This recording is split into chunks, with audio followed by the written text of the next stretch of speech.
Hi everyone, I'm the Traveling Gay Panda, and welcome to the final video of my Thailand trip vlog from November of 2023. If you haven't seen my two previous videos, make sure to check out the first leg of our trip in Bangkok and then the second leg of our trip in Chiang Mai, before finally coming to Koh Samui for a much needed relaxation. After a week and a half of straight up moving and exploring, Koh Samui was really about staying stagnant and relaxing. As soon as we landed, we went straight to our hotel, Vana Belle. Our room was stunning. This was definitely a splurge for us. It had a beautiful open concept with the bathroom, sinks, and the bed all facing the view, which is the water.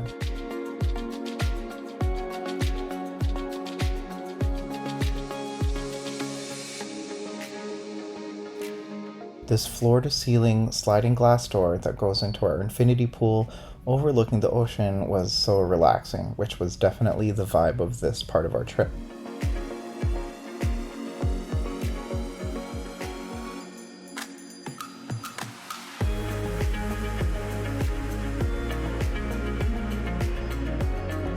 And this was really our first time seeing the hotel provide daily activities that we could choose from, and even a menu for the pillows.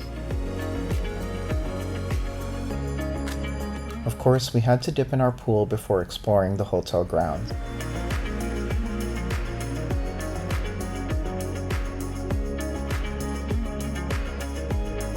We came during the shoulder season, so it almost felt like we had the whole hotel to ourselves.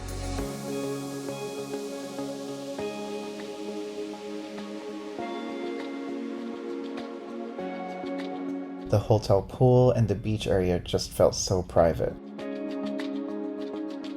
This beach is part of the Choweng beach area, which is known as a night party beach with fire dancers and all of that, but this section was a bit more secluded because there is a rock formation that separates it from the main beach. It's not a private beach, but the separation made it feel less communal and a little bit more private. It was also nice that the hotel staff frequently cleaned the beach and the sand, so it had a very nice, luxurious feeling to it. After unpacking and organizing our room, and of course relaxing in the pool, we got ready for the big Loy Krathong Festival that night. Our hotel was so cute and wholesome. The different departments all took part in this competition within themselves to see which department would create the most elaborate krathong or lantern, and the hotel guests were the judges. They turned their main dining room into this beautiful display of all of their lanterns, displayed for us to see. Let me know below which is your favorite krathong.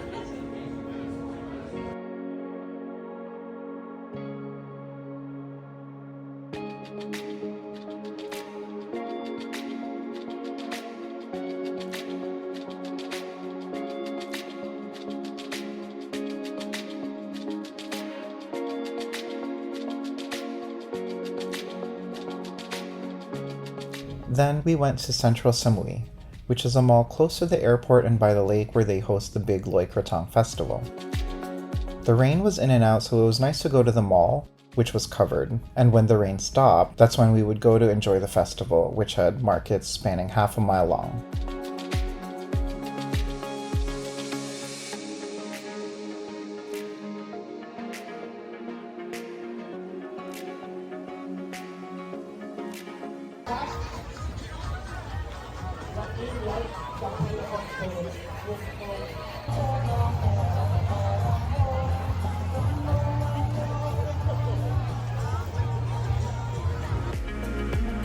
It was really fun to immerse ourselves in the Thai culture, and this was one of the few times where I didn't feel like a tourist and I was just celebrating along with locals.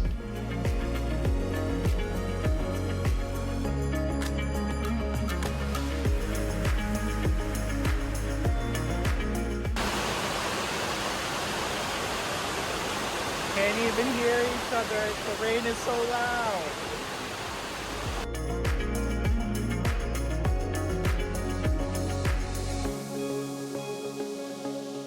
Day 2 was all about Muay Thai.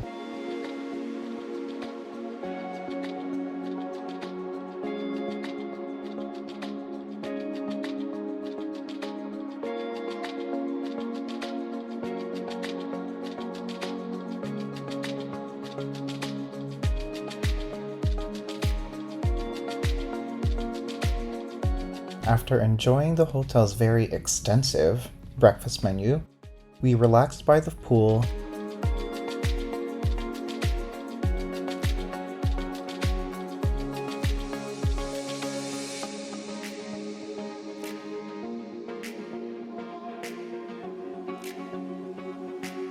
before doing our own Muay Thai lesson, which was provided by the hotel. We got to learn the basics of Muay Thai, and I mean the very basics of Muay Thai, which was nice because we were planning on watching it later that evening.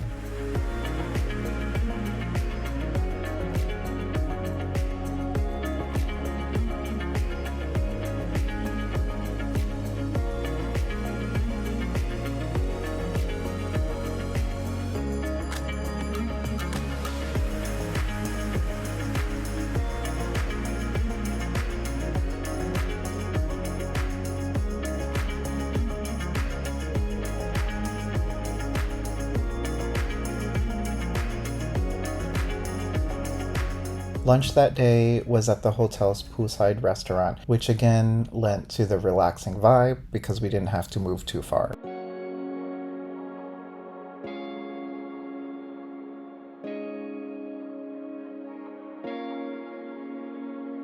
The Muay Thai tournament was reserved for us by our hotel, which conveniently included transport to and from the venue.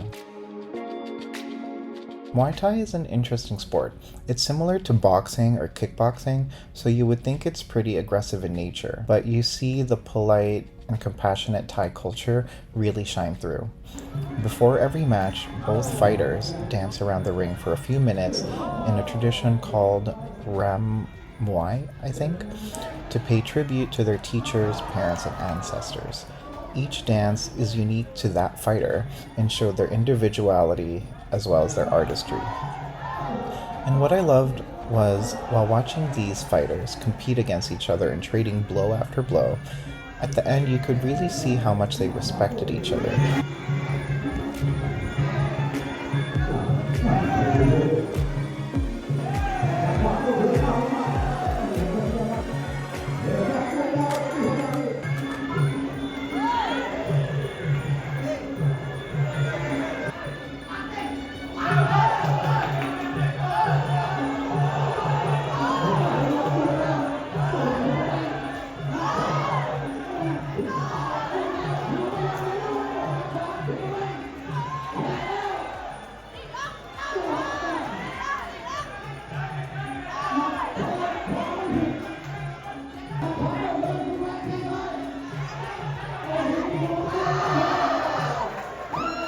Because when one of them got hurt, the other competitor would check on them to make sure they were okay.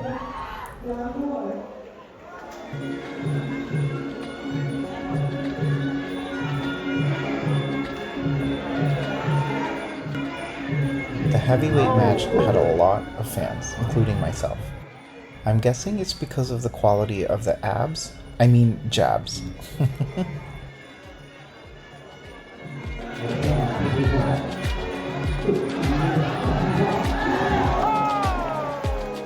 Day 3, now this is going to sound repetitive, but this really was the vibe, was about relaxing. So most of our day was spent alternating between our pool, the beachfront pool, and the beach.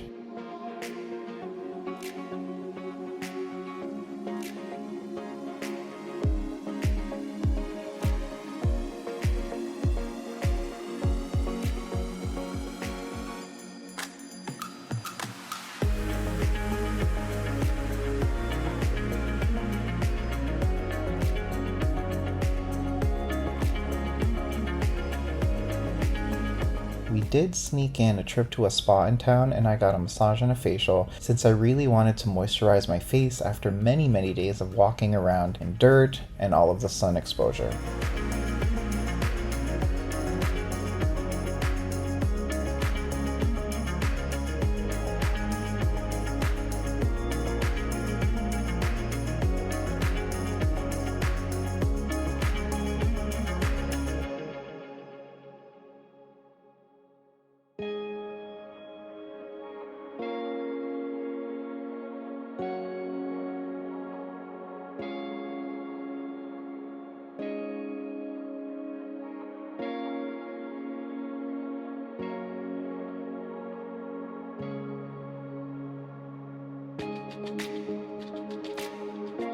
At night, we ventured out into the northern part of the island, into what they call the Fisherman's Night Market, which was smaller than most markets, but it still included the common stalls like clothing, bags, accessories, food, and bars.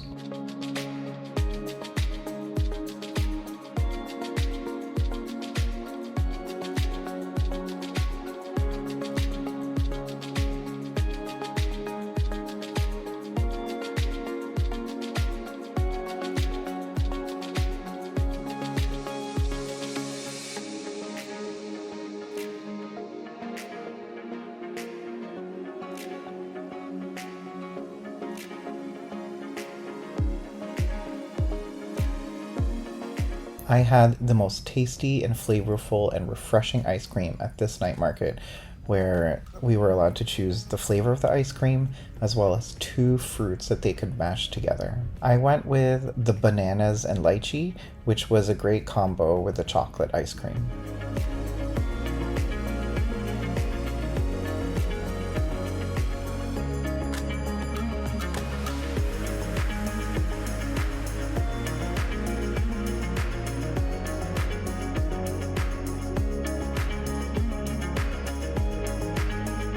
Day 4 was very similar to the previous day.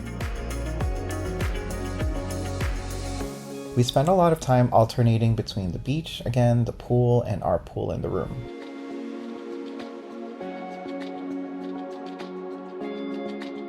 In the afternoon, our hotel booked us a private car to do some temple hopping. The first one we went to was the Big Buddha temple on the northern side of the island, which was so beautiful. The railing of the stairs was this elegant dragon design that was intricate in detail and went all the way up the many stairs to this gigantic Buddha up top.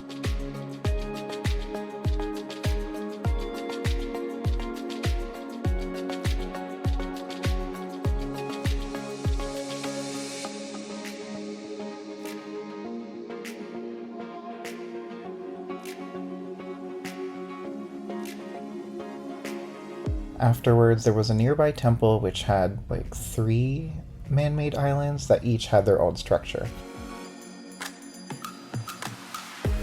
One island had a big Buddha.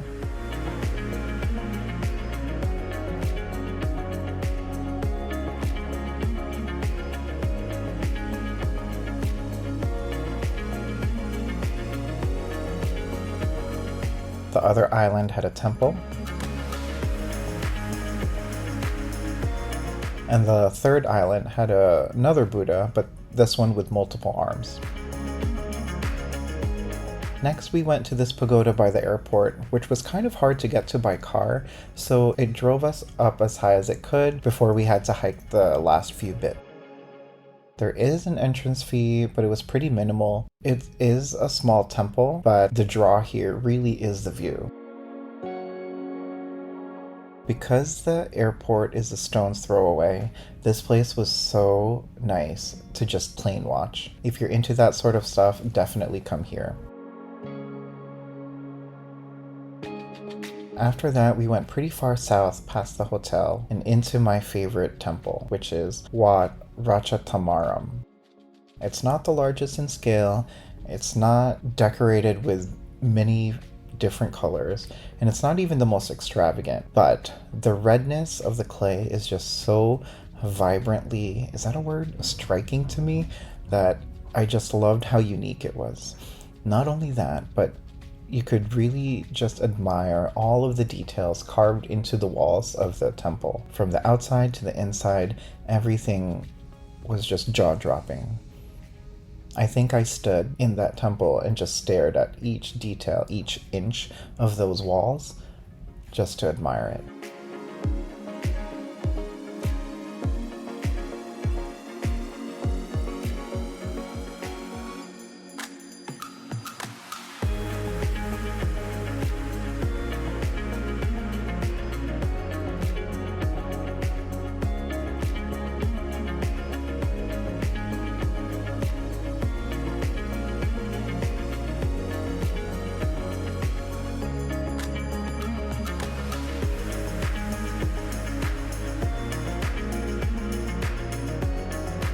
The grounds also pay homage to snakes, so there are a couple of snake motifs throughout the area.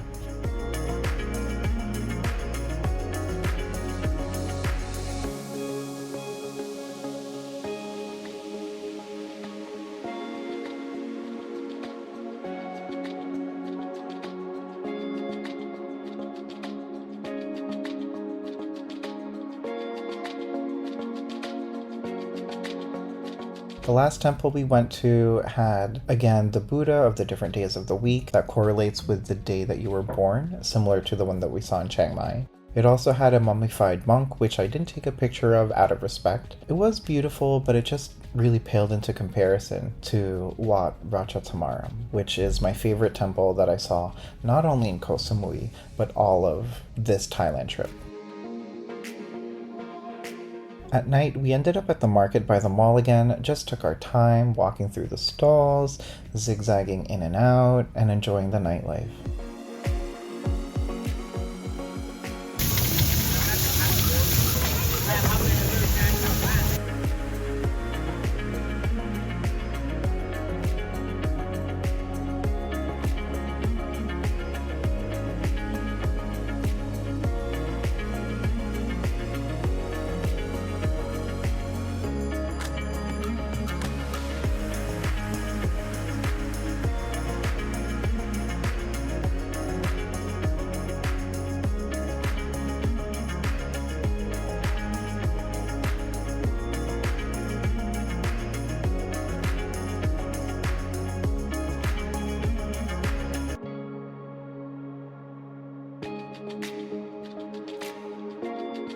On day 5, which was our last full day, was really, again, for the last time, about relaxing.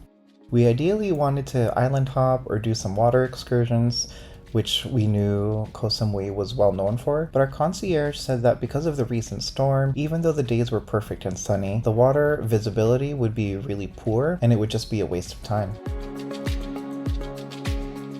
When we were in Chiang Mai, there was a jeweler that I had come across where I saw unique designs called Nova. The jeweler also does custom pieces, and the whole shopping experience felt really intimate because you could basically design your own personal ring. They were kind enough to deliver it to our hotel in Koh Samui free of charge. So when we came into the room, this was greeting us at the entrance. It's a simple silver ring with gold accents and small diamonds. I love mixing metals, and I think this one turned out really delicate and elegant, but still masculine.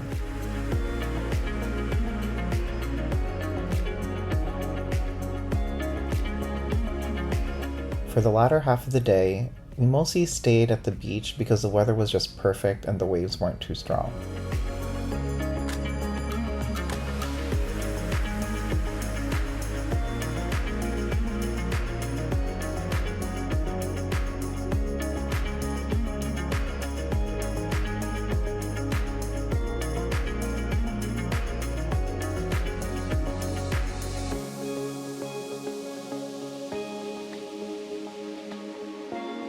We got a couple of drinks and enjoyed our last night at the hotel. After sunset, we snuck in another spa session where I got another facial because it was just so refreshing the first time. For dinner, we ventured just outside of the hotel to a nice restaurant across the street, where I had the best sticky mango rice that I had during this trip.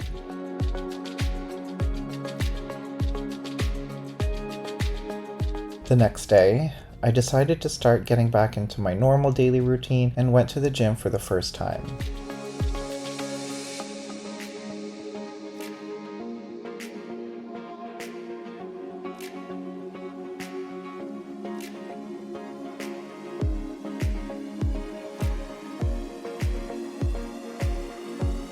It was really difficult to say goodbye to this hotel and the staff because everyone was so friendly, and it was the most perfect last portion of our trip. Well, I hope you enjoyed a recap of Koh Samui. Make sure to like, comment, and subscribe, and let me know your thoughts. Thank you again, and safe travels.